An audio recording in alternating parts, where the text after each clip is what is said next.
You're listening to the Pace Radio Network, here at paceradio.net. The opinions of the individuals during this broadcast are their own, and may not be the opinions of their group or other organizations they may be involved with. All medical advice during our broadcast is not a medical opinion and should be checked with your medical physician. Oh yeah, baby, that's lovely.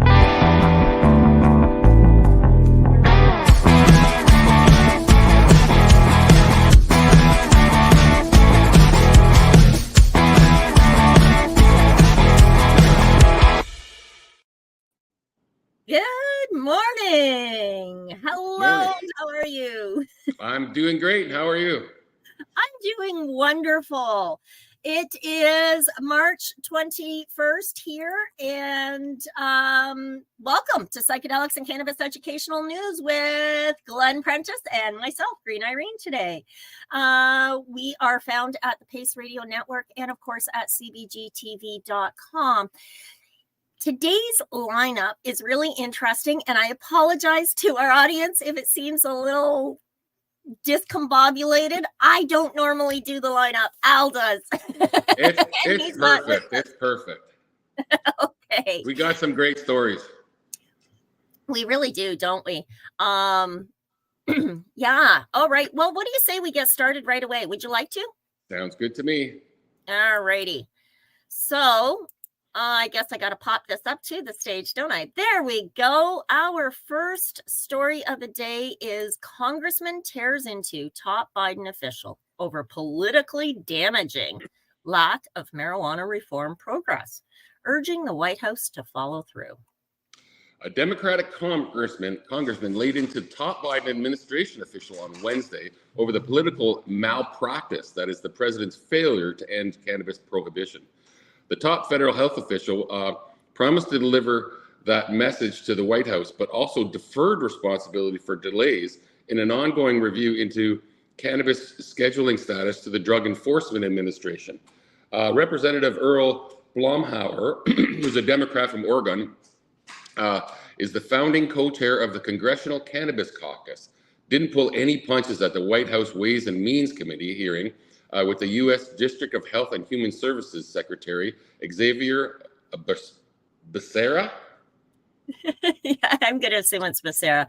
The retiring congressman cited remarks from the Vice President Kamala Harris last week, where she expressed frustration with how long it is taking to complete the cannabis scheduling review that President Joe Biden directed in 2022, and urged the DEA to move as quickly as possible, and said, she's right. I think it's borders on political malpractice and beyond.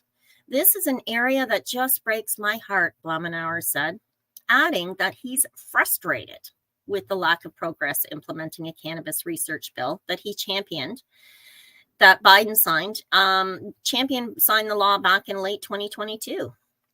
And we're still waiting, Mr. Secretary. This is an area that is profoundly affecting millions of people in the United States, he said. We are denying opportunities for research that almost everybody agrees could be transformative, and we're not in the forefront of this research. Never have been. There's no excuse for not being in the forefront for something that is now legal for 97% of the American public, and where people have a chance to vote, they vote to change the policies, Blumhauer said. I am hopeful that we can see some action following through on the legislation I passed, but more importantly, on the things that the American people want. Wow. The congressman said it's not just a disservice to the public, but it's politically damaging to the administration that cannabis laws have not changed. I would hope that you could work with us to be able to break the log jam, make the progress that American people demand, and things that we could do in a matter of months.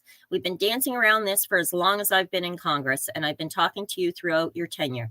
I think it's time for the administration to actually follow through on some good intentions, he says. Becerra said he will take back much of your message to the administration while touting the fact that the HHS followed the president's scheduling review directive and subsequently recommended that the DEA move cannabis from Schedule 1 to Schedule 3. That was quite a while ago. We delivered. Really Sorry, go ahead. No, I was just going to say it really was. That was quite some time back. it seems to take a long time as soon as the government's involved with anything. We finished our work last year, and we submitted, as we are required by law, our findings based on the science, he said. We don't get to make the final call. That's left to the DEA to make.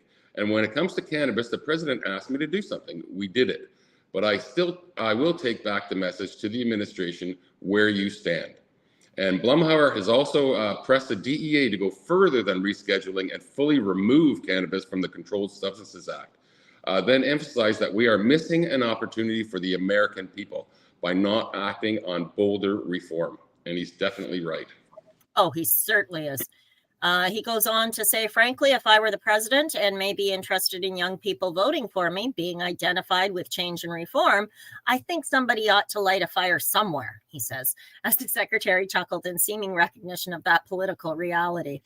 There's no excuse to continue dragging our feet on these formalities. The evidence is clear. The public wants it. There are millions of people who demand the products, and we are damaging a whole new sector of economy. I think there ought to be a sense of urgency to fix this so the vice president isn't confused.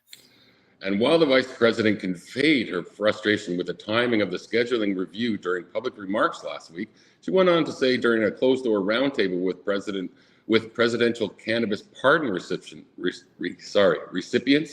that we need to legalize cannabis scheduling as a message shift as the administration leans into the popularity of cannabis reform ahead of the November election. And Becerra, for his part, has faced cannabis questions from lawmakers on both sides of the reform debate in recent days. Yeah, earlier on Wednesday, for example, he again defended his department's recommendation to reschedule cannabis against Republican criticism, while pointing out that the incremental move would not decriminalize cannabis, despite the president's campaign pledges to do so. The secretary also deferred to the Food and Drug Administration on the science justifying its rescheduling recommendation to DEA during a Senate Finance Committee hearing last week. Wow. So, you know, what I'm getting from these guys, Glenn, and tell me if you sense the same, is they are really trying. They're saying, you know, this has to be done. You've got to see it. How long are you going to drag your feet on this subject? There's always been opposition to legalizing or even removing it from Schedule 1, but I see the opposition falling. Every week, every month, there's less and less opposition to it, and more people, including Republicans, and not all of them, but including Republicans that realize that they've made a mistake for the last 30, 40 years, even putting it on Schedule 1. So, yes. I mean, we're seeing change. It's just incrementally slow. It is. It's very slow. And for those who are in places like Indiana, for example, or is Arizona as well, isn't it illegal? So, I mean, in people like I have a client right now in Indiana, and you're just praying because they can't keep leaving state, you know? And so, even when they do, they get arrested coming back, you know, that's things right. Like it's crazy. It is. It's absolutely absurd. Well, on that note, let's see what else is going on stateside. Our next story. Oh, and I somehow managed to lose my screen. My apologies. Let's pull that up. Our next story goes into also in the U.S., but speaks on New York specifically. Jeanette Moy will oversee repair of New York's broken legal cannabis rollout. Oh, that's interesting.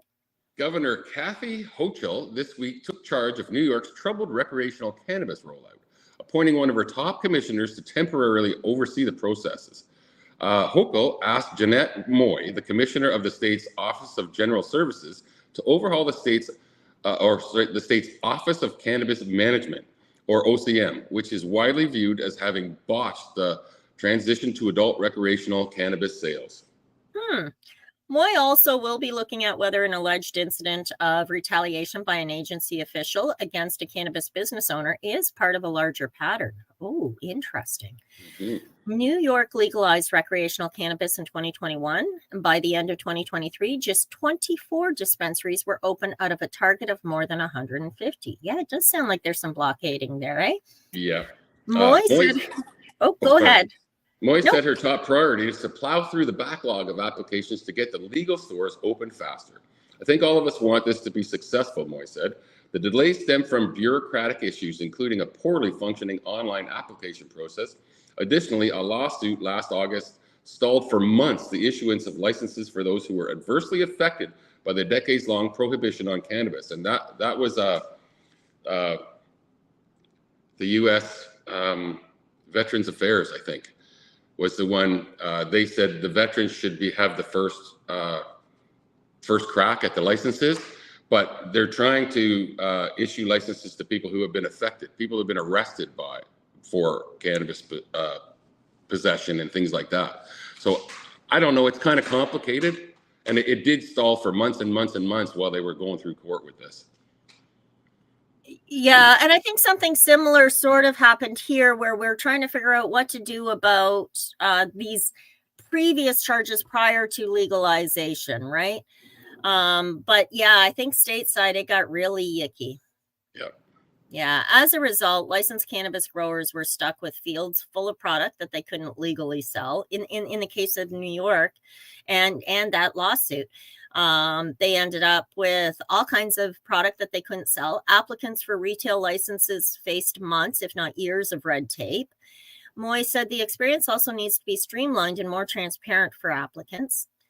She goes on to say, are there ways that we can cut through some of the red tape that exists? And even the basics of customer service, making sure that an applicant has better clarity as to how long it's going to take in order to get that license approval. Moy says the stakes are very high. Some of them have been waiting for quite some time in order to get their businesses up and running, she said.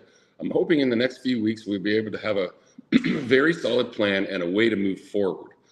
She also addressed accusations of improper retaliation by Damien Fagon, OCM's chief equity officer, who was placed on leave after a cannabis grower accused him of shutting down her business after she repeatedly criticized the Bosch rollout. That's nice. Yeah. So we've got a power tripping egomaniac preventing his licensing, from the sounds of it. Yeah. Eh? So the publication Cannabis Insider first reported that news. Moy said she's not involved in that investigation, but she said she will be trying to determine whether that was an isolated incident or part of a larger pattern. If there is something that is systemic, then we will absolutely address it, Moy said. If there are bad actors, we will absolutely address it. And she wouldn't say whether anyone at OCM needs to be replaced, but she said that is on the table. The commissioner said that she's also examining whether the state's laws need to be changed or strengthened to shutter the hundreds of illegal cannabis shops that have flourished while the legal retail rollout floundered. Moy will oversee the cannabis agency for at least 30 days and report back to Hochul with recommendations for change. She will also set specific 3-month and 6-month goals to get it back on track. Sounds to me like she's really trying. She says, we're going to find a path and we're going to fix it. In a statement that was related to the governor's announcement on Monday, OCM Executive Director Chris Alexander said, we have built a cannabis market based on equity, and there is a lot to be proud of. He acknowledged there's room for improvement, and he owed to the operators across the supply chain and consumers alike who are looking for more access and opportunity in our budding regulated market, he said. They also had something that I loved in the summer they did down there. They allowed some retailers, I guess they would have been, to open up at farmers markets. And I thought that was a great combination, you know, cannabis at a farmer's market, which kind of fits both sides to me. Oh, absolutely. I mean, I would love to see cannabis at our local market. I mean, wouldn't you? And raw cannabis is such a nutritional supplement. It's a superfood. You cannot get high from ingesting raw cannabis, but you can get healthy. And maybe that's part of what our government's afraid of. They don't want us getting healthy. No money in health, or in us being healthy. There's money in health. There's no money in us being healthy. Exactly. There isn't. I mean, and that's why so many people say now it's what do they say? I think I heard you say it in one of your posts one time. It's wealth care, not health care. It definitely is. It definitely is. Yeah. Which is kind of disturbing when you think about it. That's why I always say we are the first line of defense when it comes to our health and wellness. All right. But knowledge, that's a big problem because they prevented us from having this knowledge for decades. You know, like you said before, you were taught, everything was evil. They were all evil. And that's what they taught us in school, right? We didn't know till later in life that it was all BS. That's right. That's right. I mean, we were conditioned to be afraid of it. I know I certainly was. And, the misinformation that was available, and there's still a lot of misinformation. And I think it's that misinformation or the missing information that is still supporting that stigma or that archaic attitude. And so, like you say, information, it empowers people, let's get educated on the subject. Let's move on to our next story. And this says cannabis industry wants rules. Let me try that again. The cannabis industry wants rules loosened on joint in-store promotions. So this is just another way, because of that conditioning, that they have gone, oh, okay, well, we'll let you sell it, but you can't promote it. It's such bullshit. So, like when you walk into the liquor store and they have huge displays and people giving you a sample of something, right? Exactly. Well, and somebody was pointing out recently that you can walk into a liquor store. You can walk through all the aisles. Back in the day when they had the little testers, it's not till you get to the till before they ask you for ID. Yep.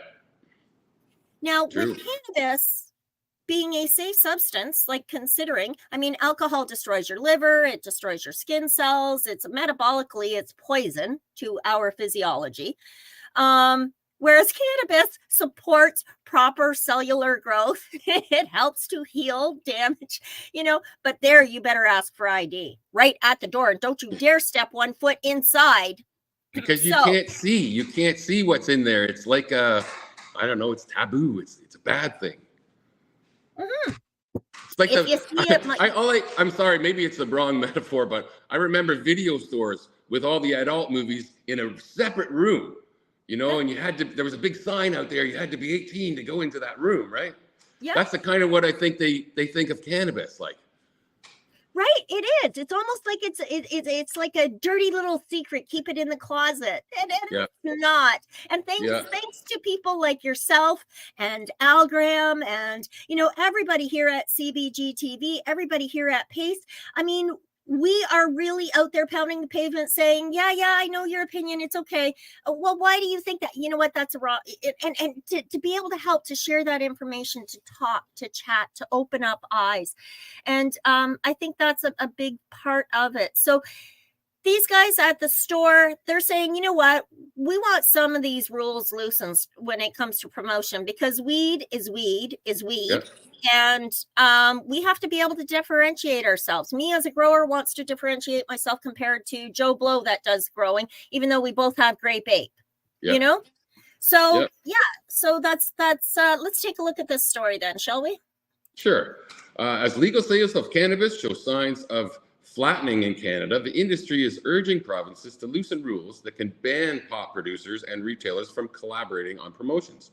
Nearly all provinces currently prohibit direct financial relationships between licensed producers and retailers, effectively barring retail outlets from offering special prices or holding joint in-store promotional events to highlight particular cannabis brands. Yeah, after 5 straight years of growth following legalization, official Canadian figures show legal sales of cannabis plateaued in 2023, and the industry's economic output shrunk. Big pot companies laid off workers, and smaller ones folded or entered bankruptcy protection. Companies involved in the weed sector are looking for ways to woo more customers away from the illicit side of the market, and argue in-store promotions to build brand awareness would help. And if you think about how the alcohol industry works, as we were talking about, most people that walk into a liquor store typically know that they want to buy when they walk in. Whereas in cannabis retail stores, that isn't the same, said Shakur Tayabali. CEO of the Independent Retail Cannabis Collective, which represents more than 70 members across Canada. And consumers aren't necessarily quite familiar with what brands are out there, or what they like or what they want to try, Taya Bali said in an interview. We need to get people more aware of what the legal brands are, because that helps to combat the illicit market. While the Federal Cannabis Act sets down the overall laws about weed advertising, the provinces have the power to bring in additional rules about what's permitted in retail shops. In all provinces except Saskatchewan, retailers and producers are barred from collaborating on promotions by rules that ban direct financial relationships, unless the retailer is owned by the licensed producer. Ontario's regulations explicitly prohibit retailers from accepting any payments from producers for in-store or online advertising, promotions, preferential shelf space, specialized display materials, or any gifts or incentive that fall under the definition of an inducement. Brad Poulos, who's a lecturer in the Ted Rogers School of Management at Toronto Metropolitan University, says the bulk of cannabis marketing in Canada currently has to happen at the store level because of the restrictions on producers' advertising. Yeah, it's very difficult for a brand to build any kind of relationship directly with the consumer, Paulo said in an interview. You don't have this natural flow of information between a brand and the consumer like you would with virtually any other consumer packaged goods. Industry insiders say that the lack of brand awareness results in many consumers basing their purchasing decisions solely on price and the amount of THC, the chemical compound in cannabis that delivers the high. Do you know, I have to interrupt here for a moment, Glenn. I myself have visited many dispensaries. I have the bank receipts to prove it, unfortunately. But I've tried over 1,500 strains of cannabis, and a large portion of that comes from the legal market. I will go into the dispensary and say, look, I'm Green Irene. I'm doing reviews and judging, and I want, what have you got? What would you recommend today? What would you promote as the best thing? And I always get the same answer. Oh, well, I can't really recommend anything. What exactly are you looking for? Are you looking for high THC? Are you looking for, and then they say, oh, well, we just got this. It's so difficult for a bud tender in the position to actually provide client care or consumer attention. The restrictions are so ridiculous. Now, in addition to that being adding to that equation,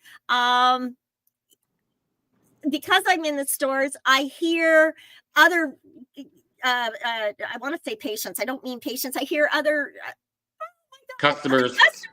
Thank you. I hear other customers when they come in and they say things like, oh, what have you got? You got a really high THC? And then they'll say, oh, well, I've got this from Figure, or I've got this from Spinach, and Good Vibes is doing this, and Good Vibes has this one. These are all the brand names. Now, I mean, I happen to know the brand names, but the guy, the other customer really doesn't give a shit. He wants the best bang for his buck, and he doesn't care what that is. That tells me that for these producers, these licensed producers out there, they've got to step up their plate, and they've got to be able to say, this is what makes me wonderful. Joe in the garden spent lots of time singing to this plant, Grape Ape, and now it's ready for you, and it will give you those same vibes. You know, they want to be able to do that, and they should be able to do that. Yes. So it really is just time before they can. I'm sorry, I had to throw that 2 cents in there.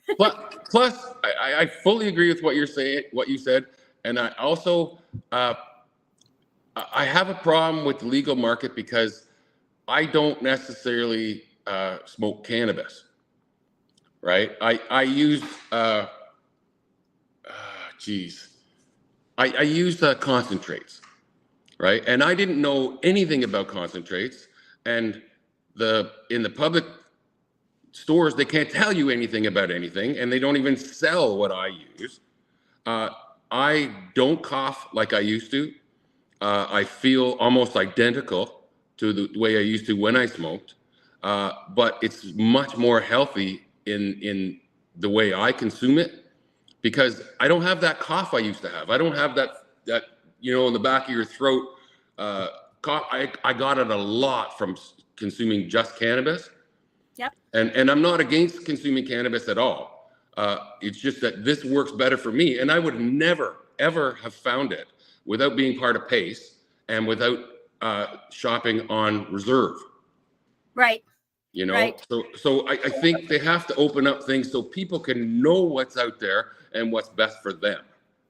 You know? Right. And, you know, the saying goes, I mean, I heard it back in my early days of marketing and advertising in college. And that was, an educated consumer is your best consumer. Right? Definitely is. And yeah, so we need to make more room for that education, as you say, you know, to be able to find a product that actually worked for you. It was concentrates. That's beautiful. It took me years, though. I've been smoking cannabis since I was a teenager. You know, okay. I'm an old man now. It took me that long to find something that worked perfectly for me. Wow. Yeah. No, and it does. And that's just it. I think, you know, in another 5 to 10 years, I suspect that people won't have the same challenges that you or I have faced. That's for sure. I hope so. That's why we're here. Yep. And it's why the Chamber's asking Ontario to modernize pot regulations. Yeah. Okay, so we'll go on. How does it taste? How does it make you feel? Does it give you the desired effect? Tabali said, how do you educate the consumer when you don't have the ability to have them try the product? Very true. Ontario Chamber of Commerce is calling on Premier Doug Ford's government to modernize the province's regulations by ending its ban on direct financial relationships between the cannabis producers and retailers. Right. In its official submission to the government ahead of next Tuesday's provincial budget, the Chamber says an overly restrictive regulatory regime is inhibiting growth in the sector and it's squeezing margins. Omar Khan, the Chief Communications Officer for cannabis company High Tide, says Ontario is making a mistake by banning retailers and producers from collaborating on in-store promotions.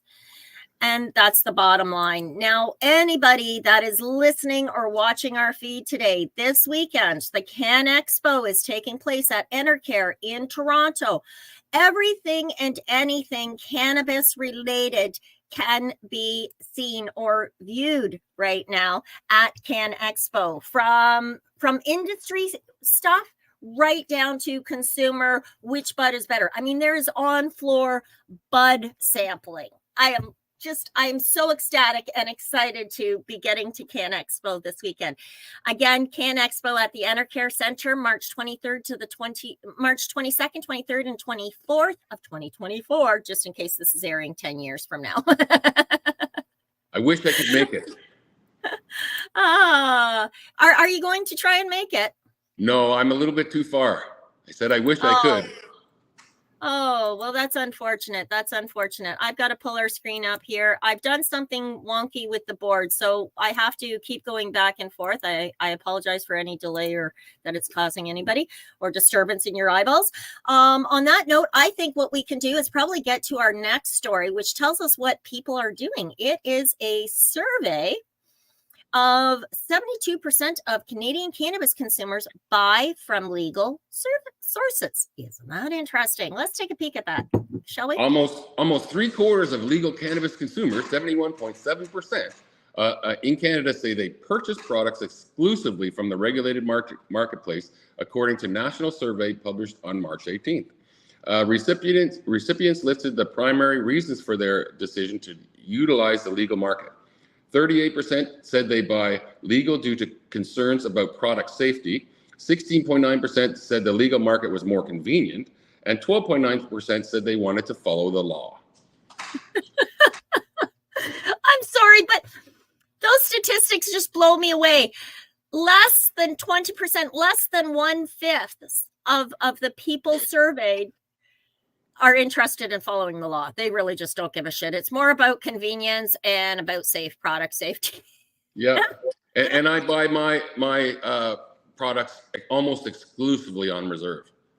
Yeah, I purchase a lot from Reserve. I also historically have had a lot of different patients who grow, and I provide them with the clones. They would do the growing. Unfortunately, many of those patients have passed in the last couple of years. But they would grow, and I would get a little bit of the harvest in sharing from sharing the clone to get them started. But most of my purchases are done on Reserve, and I very strongly and firmly believe that everybody, for as long as we have the legal right to do so, should grow their own, even if you're not going to use the bud, even if you don't get any flower on your plant, which is almost impossible because it's a weed. But the point is, while it's legal, exercise your rights to grow your own before they're taken away. If you don't exercise it, you will lose it. And so I very strongly suggest that to everybody all the time. And if you're going into the legal stores, know what to expect into the legal dispensaries. Again, on Reserve, reservation dispensaries are legal. They're under a different kind of regulation than what dispensaries off Reserve are. But that's stuff you can learn when you go in and ask questions even. Let's move on with our story so we can cut to break. This survey found that most commonly used product types in the previous year are dried cannabis flower, followed by infused edibles. That surprised me to see 57%, a little over 57% for infused edibles. Notably, cannabis vape pens and cartridges were more popular among younger cannabis consumers, while infused topicals and oral cannabis oils were more popular among older consumers. The pollsters wrote, among consumers aged 25 or older, cannabis flower products were more commonly used by men than women. Additionally, the survey found that more than 1/3 of the people aged 18 to 24 and 25 to 44 reported having used cannabis at least once in 12 months leading up to the survey, compared to just 15.5% of adults aged 45 plus. Canada legalized adult use cannabis in 2018. It was one of the very first countries in the world to undo cannabis prohibition at the federal level. According to a recent report, licensed cannabis companies in Canada have destroyed 3.7 million pounds of cannabis since the legal market launched, largely due to the products being too old or low quality. And overproduction. Okay, so I have consumed a significant amount of cannabis from the legal from the dispensaries, obviously, right? 1,500 strains, that's a lot to proud toad under my belt. But that being said, I can honestly say I have had 2 exceptionally bad experiences. Of all the products I've tried. And admittedly, it goes on a scale. Some of them have not been the greatest by any stretch of the imagination. And some of them have been wow and became one of my new favorites on my list of go-tos. But of all the legal products that I've tried, I've had 2. I've had 2 that I just went, wow. And I wrote each of the companies. The one was an infused product. So it's, dipped in oil, it's flour, and then it's rolled in keef, and it's this supercharged joint. And when I got the joint and I took a bite of it, it's like somebody decided that vinegar would taste good on apple pie. It was fucking horrible. So I wrote the company and said, what the hell was that besides a horrible experience? Really bad idea combining these 2 things. And they agreed. I wasn't the only one to complain. And they sent me a replacement dupe of something else. And so I said, very kindly. The other company I wrote, because I do a lot of pre-rolls, and I said, wow, this was horrible. The price points were not, it doesn't reflect the price points because I paid mid-range prices. But the product, my joints were all bent and super loosely packed. It smelled terrible, and it tasted like somebody had kept a bag of weed in their underwear drawer. Like it tasted like potpourri. It was just horrible. So again, I contacted the company. I haven't heard back from them yet. It was only recently. That being said, speaking of weed, speaking of enjoying a puff, let's talk about enjoying a puff. Why don't we cut to break and medicate while we hear a word from our sponsors? Does that sound good? Good? That was great. Time to medicate. Irene's got to wind down. All right, we'll be right back in just a couple of minutes after we listen to this from our sponsors.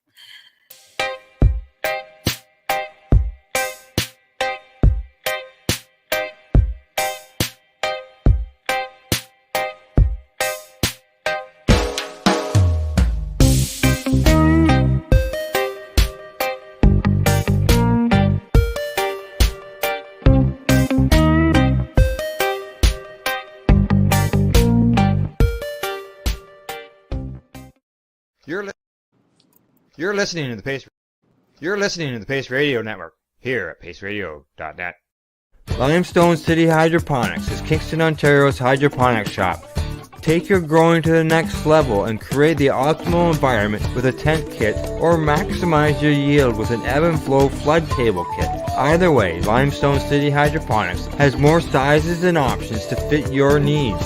Are you looking for the power of the sun that adapts to your budget? Then look no further, as they have professional grow lighting. They have indoor grow systems that are easy and cost effective, with many options to fit your living space and lifestyle. Cultivate your growing potential. We have everything you need to succeed. And if you can't make it to the store, they offer local delivery to the greater Kingston area. Remember, when you're looking for experts to help you grow, then look no further than the locally owned Limestone City Hydroponics, 105 Sunderland Drive in Kingston, Ontario. Call them at 613-548-0420. Are you looking to get your medical cannabis grow license? Limestone City Hydroponics can help patients through the process of obtaining their license to grow medical cannabis. What's that? You don't have a doctor. If you meet the medical criteria, Limestone City Hydroponics has a nurse practitioner who can assess and provide medical cannabis prescriptions. What are you waiting for? Contact Limestone City Hydroponics at limestonecityhydroponics.ca or call them at 613-548-0420. What do you find at paceradio.net? People advocating cannabis education. Enjoy the buzz of legalization with Campbellford Lifestyle Shop. From lights to plant nutrients, books, consumption accessories, and more, we've got all your basics to grow or consume cannabis. Visit our info center or take a look at our piercing services and body jewelry, now available in-store through Campbellford Lifestyle Shop, 17 Bridge Street West, Campbellford. Cannabis edibles are an effective way to manage pain and other ailments, especially when you deal with your trusted partner, Legacy 420, in Tyendinaga Mohawk territory. You see, we lab test every product on site to ensure proper dosage every time, which is critical when consuming cannabis edibles. All Legacy 420 edibles are made by our classically trained baker and chocolatier, and we also have super tasty vegan options. Our baker has been in the industry for 25 years. She's also a chocolatier. Everything from savory to sweet, your chocolate bars, brownies, butter tarts, you name it, we make it. Talk to our knowledgeable Cannatex about our incredible variety available. Give your trusted partners a call. Legacy 420 out on your road.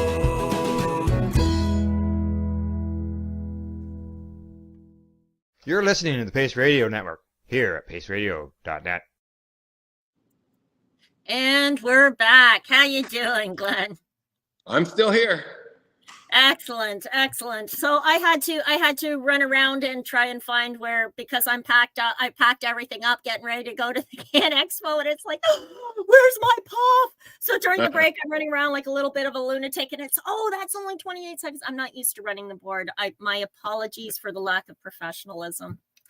I wanted to make a comment too, as to, you were saying about coughing, like you don't smoke anymore, you use concentrates now. A lot of people don't realize that burnt cannabis, contains significantly more tar than burnt tobacco. And so that lends itself to a lot of that coughing.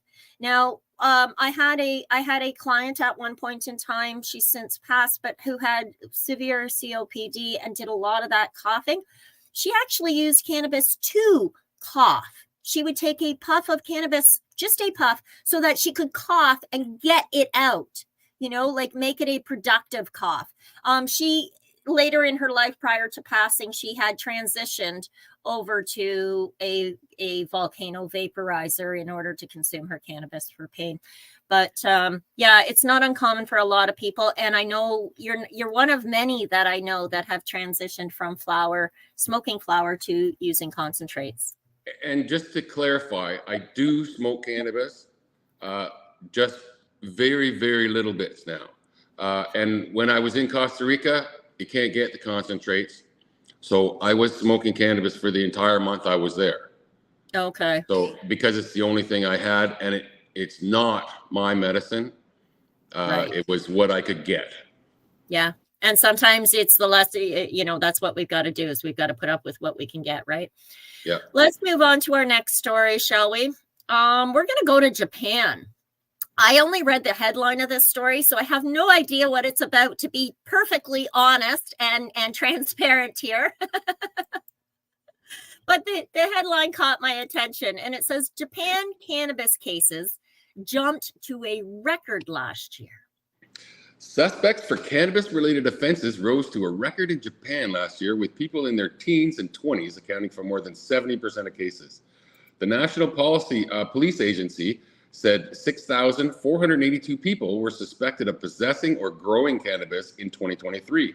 The figure marked the highest since police began keeping such data in 1958. The previous record was 5,482 cases set in 2021. Wow. People in their 20s accounted for 3,545 of the cases, followed by teenagers with 1,222. Among the teenagers identified as suspects, 21 were junior high school students and 214 were senior high school students. The youngest was 14 years old. Wow. Researchers say compounds in cannabis may cause mental disorders and affect cognitive functions. Last year, the police agency interviewed more than 1,000 people identified on suspicion of possessing cannabis about the drug's effect. A total of 76% responded that the substance is not harmful at all or not so harmful. Agency officials say cannabis is spreading widely, partly because of misinformation, such as claims that cannabis is safe. They also note that the substance is becoming more accessible through drug trafficking groups on social media.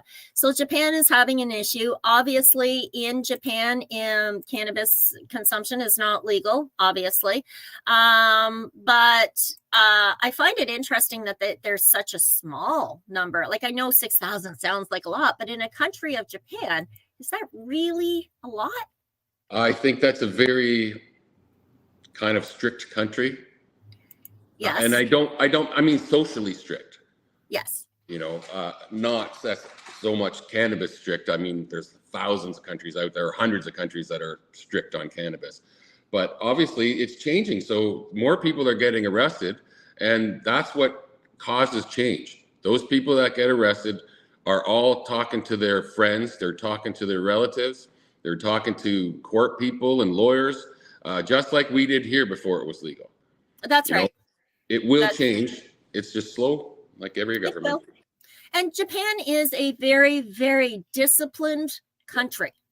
I guess there's not much more to say to that. So let's move on, shall we? Let's go to Germany. Let's see what's happening in Germany, shall we? Top German officials commit to marijuana legalization law changes ahead of key vote to avoid implementation delay. That was a mouthful. Yeah. Germany may avoid a scenario where cannabis legalization is delayed, as advocates have worried in recent weeks. Top cabinet's official pledging to make certain changes to the legislation passed by Parliament in hopes of averting a mediation committee referral. While the Bundestag passed the cannabis legalization bill last month, there's still been an expectation that the Bundesrat, a body known as the Federal Council that represents individual German states, would vote to recommend the committee referral during a meeting scheduled for Friday, which would push back the implementation by 6 months from April to October. Hey, to prevent that delay, Health Minister Karl Lauterbach, who has for months been the government's lead on the cannabis plan, has proposed a protocol declaration to the Federal Council ahead of the vote that aims to address members' outstanding concerns about issues such as youth prevention, reduced cultivation canopy sizes, and zoning requirements for the social clubs that would and could eventually distribute cannabis to adults. State Health Minister Petra Kopping of the Social Democratic Party said on Tuesday that Lauterbach promised him that he would enact the revisions and signaled the move may avoid a situation where Bundesrat votes to refer the bill to mediation committee. That's according to the legal tribune, as they reported online. And that's especially notable given the Coping led the amendment adopted in the Health Committee earlier this month to delay the implementation of legalization. While the protocol declaration that Lauterbach is putting forward is not legally binding, the commitment is giving advocates hope that the current timeline will hold. There's also an agreement to give state regulators additional flexibility with respect to monitoring cannabis social clubs. He says that, we're in a very constructive, we are in very constructive discussions, said Kirsten Kappert-Goff of the Green Party. And that's based on the translation. And meanwhile, Transport Minister Volker Wissing of the Free Democratic Party is calling on another change to the law by relaxing the zero-tolerance THC limit for impaired driving. The Bundesrat previously tried to block the proposed reform in September, but ultimately failed. Yeah, last month's floor vote in Bundestag came weeks after leaders of the coalition government announced that they'd reach a final agreement on the legalization bill, resolving outstanding concerns, primarily from the SPD. A final Bundestag vote on legalization bill that was initially planned in December was ultimately called off amid concerns from the SPD leaders. And lawmakers had already delayed their first debate on the legislation, which was ultimately held in October, ostensibly due to conflict in Israel and Palestine. They also pushed back the vote scheduled for November as supporters worked on improvements to the bill. At a meeting in December, the health minister took questions from the members, some of whom opposed legalization. At several points, he pushed back against lawmakers who suggested that legalization would send the wrong message to youth and lead to increased underage consumption, saying their arguments misrepresented the legislation. I've heard this same crap from every place that tries to do this, and they say the same thing, and it's all BS. You know what? Exactly. It just goes on and on. We're just going to scroll to the bottom here and sum it up. Officials are eventually planning to introduce a complementary second measure that would establish a pilot programs for commercial sales in cities throughout the country. And that legislation is expected to be unveiled after it's submitted to the European Commission for review. Now, it fascinates me that, like you say, Glenn, it's the same thing over and over and over again. Come on, guys, pay attention to what's going on around the world. And, you have to watch these things. And it's not just cannabis. It's always, they use the same thing. It's about your kids. We're trying to save your kids. We're kids. It's always the same thing. They always use the same thing. There's not a problem with your kids. Your kids aren't, 12-year-olds aren't going out there and buying cannabis. In this market, nobody's selling it to them. And if they are selling it to them, arrest the fuckers. Oh, excuse me, I'm sorry. You're right. You're right. It makes me fume because I see the same thing said over and over, country after country after country, state, province. It just doesn't matter. They use the same crap. Yep. Scare them, and we can get what we want. I would sooner my 12-year-old grandson stumble onto a bag of weed than onto a bottle of rye. I'm with you 100%. I have seen some nasty crap happen to drunk people and caused by themselves and caused by others too. I don't see that with cannabis. I never have. The combination can be really bad if you're drunk and smoking, but cannabis by itself, I have never seen anybody go off the deep end. I've never seen anybody start a fight. Not that it's never happened. I have never seen it. Yeah. I'm almost 60 years old. And I've been around this stuff for my whole life. Yeah, there you go. There, see? And that's just it. I remember when I opened up the cafe in Penetang, this was prior to legalization. Legalization meant I had to close my doors. But anyway, I had just opened up the cafe, and one of the elderly, small puritanical town, one of the elderly neighbors came in and said, so I guess we can expect to see a lot of stupid people stumbling out of here on a regular basis. And I smiled at her. I expected the confrontation. I smiled at her and I said, oh no, honey, that's from the bar up the hill.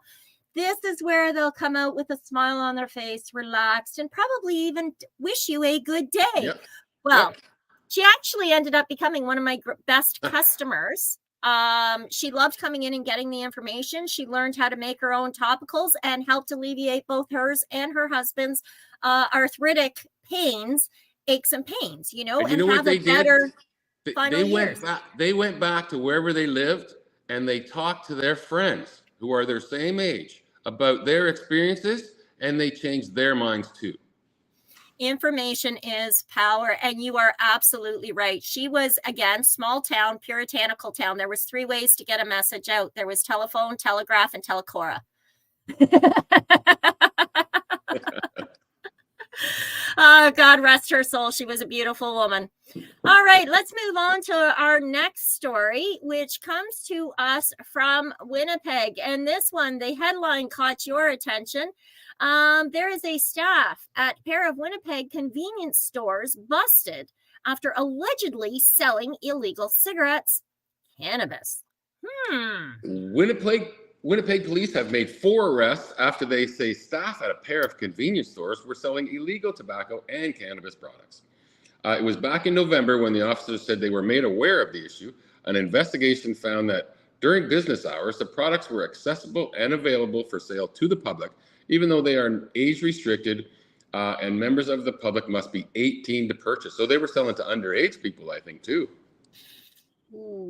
Search warrants were obtained for the businesses in the first 100 block of Stakona Street and 200 block of Salter Street. On Monday, officers seized several cartons of illegal cigarettes and cannabis, along with more than $11,000. Oh, it's trending now. So a 34-year-old man, 2 37-year-old men, and a 41-year-old man all face several charges related to the Manitoba's Tobacco Taxation Act, Smoking and Vapor Products Control Act, and the Cannabis Act. Ouch. They also face charges in connection with possessing funds that were obtained by crime. And the story, there's more here. Nope. It just says the story continues, but it really doesn't go anywhere. It's just, what do they call that? Clickbait. That's what that was. Oh, wow. There's a lot of news on cannabis, isn't there? There's something happening in every which way. We're constantly being reminded of a need for change in the reform of our regulations and our rules. And yet at the same time, we've got assholes out there, the snake oil salesmen that are out there trying to pilfer that extra buck, that greedy, gluttonous, gross, disgusting. I mean, it always makes me feel slimy, when I read those stories, because they really fuck it up for the rest of us who are trying to make a real dollar out here, who are trying to make a real industry of cannabis, to do things right, not just for ourselves today, because let's face it, we all want to eat and we all want to get that little tap on the back that says thank you for all the hard work you put in, right? We want recognition for our efforts, but realistically we are working for 7 generations from now. So in 10 years, a decade or 2 decades from now, they can look back and say, peace, thank you for, just like we do with the hippies from the 60s, from Woodstock, I right away, peace, thank you. We wouldn't be doing this show without that. Exactly. So slow and steady wins the race. Take your time, do it right, and keep faith, maintain that that respect for this plant, for the growing industry. Okay. So now I'm all done yipping about cannabis. Let's talk psychedelics, Glenn. As you know, this is not my strong suit. I know very, very little about this stuff, but it's always in the news now. And we are psychedelics and cannabis education and news. All right. So let's move to our next story. Did I get it up? Let's just see. Sorry, my eyeballs are playing tricks on me today. And here it is. It says there is a study that finds natural psychedelic mushrooms produce enhanced effects compared to synthesized psilocybin, suggesting the entourage effect. Go figure. Who debunk it, eh? A new study suggests that the use of full spectrum psychedelic mushroom extract has a more powerful effect than chemically synthesized psilocybin alone, which could have implications for psychedelic-assisted therapy. The findings imply that the experience of euthanogenic mushrooms may involve so-called entourage effect, similar to what's observed with cannabis and its many components. And why would you synthesize this? The only reason to synthesize it is to own it. Yes. That's it. Yep. There's no other reason to synthesize this. They grow abundantly. It's super easy to grow them. If you synthesize it, you're doing it for money only. That's it. Right.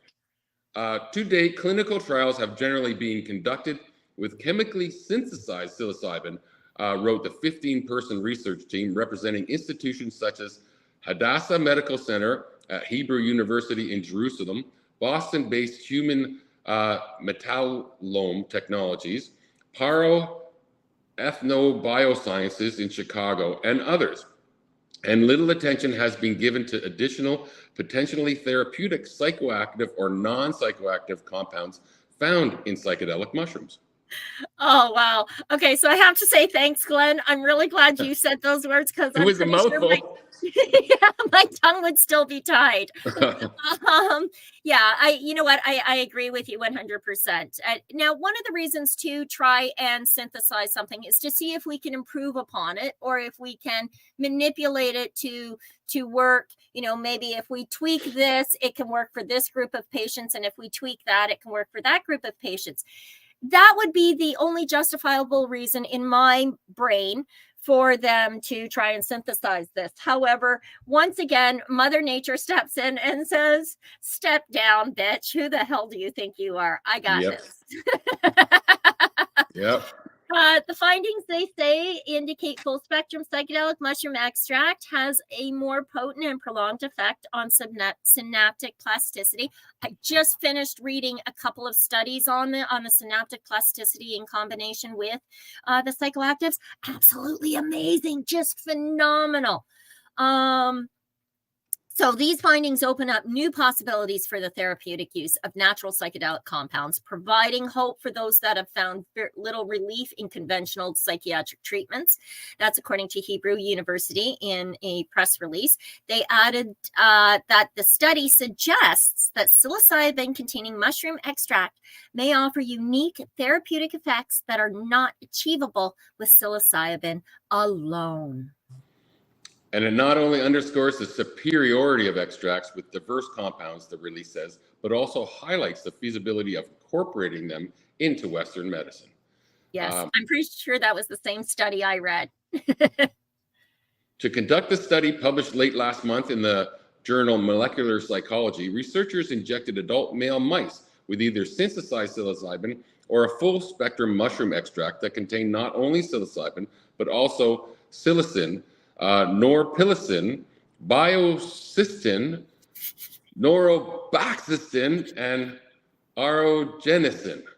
They also examined behavior in the mice, such as head twitch response, as well as samples of dissected brain tissue. Effects were measured at 3 days and 11 days after treatment. Yeah, their findings show no difference in acute effects on HTR, said the authors. However, they found an effect of PME on synaptic protein levels in 4 brain areas that's significantly more pronounced overall than the effects of PSIL. Now, those synaptic proteins, they said, are seen as possible markers of neuroplasticity. This is so beautiful, which they describe as the lifelong capacity of the brain to respond to experiences, learning, and the environment, and to reorganize structure, function, and connections in response to such stimuli. So I just want to interject here, because that's a whole lot of words that when you dissect them all, it makes sense. But I'm going to do that dissection for you really quickly. Historically, we believed once you're set in your ways, you're set in your ways. And once you've learned something, there's no going back. You can't teach an old dog new tricks. The brain starts to shut down. You can't learn after. All these recent studies, especially most of the neural studies, are showing that our brain has plasticity. It can grow it can grow new pathways. It can light up new regions of the brain. Mushrooms, psilocybin is really aiding in that discovery. which means for our Alzheimer's patients, Parkinson's, dementia, Korsakoff. I mean, all of these neural brain disorders. I mean, coma patients, car accident, head trauma injuries. Psilocybin can help relight up those neural pathways, and neurons that fire together wire together, which means once you've done something a couple of times and your brain has figured out how to do that with ease, it will do it that way always, unless you change the pattern. All right, I digress. My apologies. No problem. I understand it more now. Okay, cool. That's awesome. So the effects also believed to be central to the function of psychedelics in therapy. So yes, same idea. Go ahead. 11 days after treatment, the new study says the effect of the full spectrum mushroom extract on metabolic parameters in the prefrontal cortex is clearly defined from the PSIL, suggesting a discernibly different and quantitatively stronger therapeutic mechanism. The stronger effect of PME was highlighted by the results of the nested analysis of variance, which takes into account the effect of the treatments on each of the synaptic proteins over 4 brain areas. It continues and showed that the extract increased all 4 synaptic proteins, while PSIL increased only 2 of them.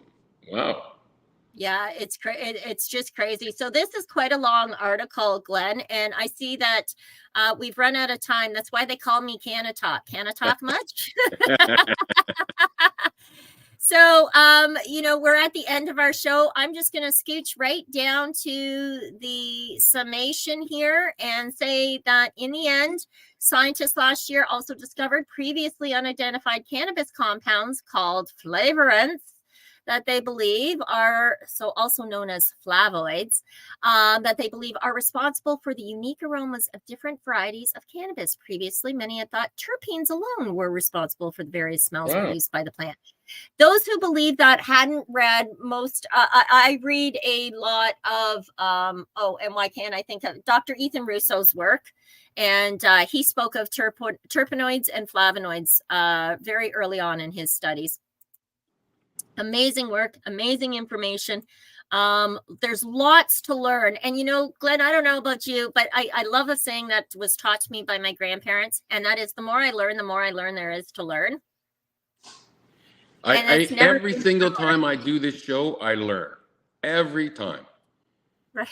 Right? Yep. I love it. On that note, everybody, yes, we are just about out of time. So from the legacy420.com news desk, that's the news for today. We hope that you found it educational and informative. Thank you to Legacy 420 Camelford Lifestyle Shop and Limestone City Hydroponics, and to you, our viewers, for tuning in today. On that note, we'll see you again here next week. Peace. Ciao for now. You're listening to the Pace Radio Network here at paceradio.net.